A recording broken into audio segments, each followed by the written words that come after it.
విజయవాడలో మరోసారి భారీ వర్షం కురిసింది. వికాస్ కాలేజ్ రోడ్లో భారీగా వరద రావడంతో రాకపోకలు నిలిచిపోయాయి. కొన్ని ప్రాంతాలు చెరువులను తలపిస్తున్నాయి. నున్న ప్రాంతంలో ఉండే ఓ చెరువుకు గండిపడడంతో భారీ ఎత్తున వర్షపు నీరు రోడ్లపైకి ప్రవహిస్తోంది. దీంతో స్థానికులు భయంతో పరుగులు తీశారు.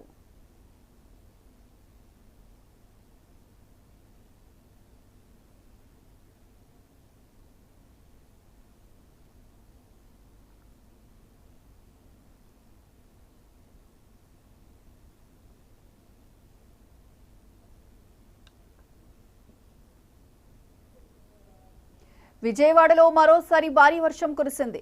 వికాస్ కాలేజ్ రోడ్లో భారీగా వరద రావడంతో రాకపోకలు నిలిచిపోయాయి. కొన్ని ప్రాంతాలు చెరువులను తలపిస్తున్నాయి. నున్న ప్రాంతంలో ఉండే ఓ చెరువుకు గండి పడడంతో భారీ ఎత్తున వర్షపు నీరు రోడ్లపైకి ప్రవహిస్తోంది.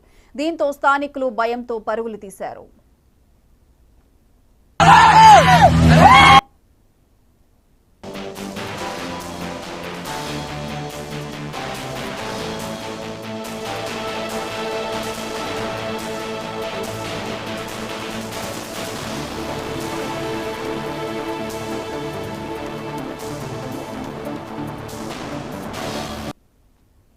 విజయవాడలో మరోసారి భారీ వర్షం కురిసింది. వికాస్ కాలేజ్ రోడ్లో భారీగా వరద రావడంతో రాకపోకలు నిలిచిపోయాయి.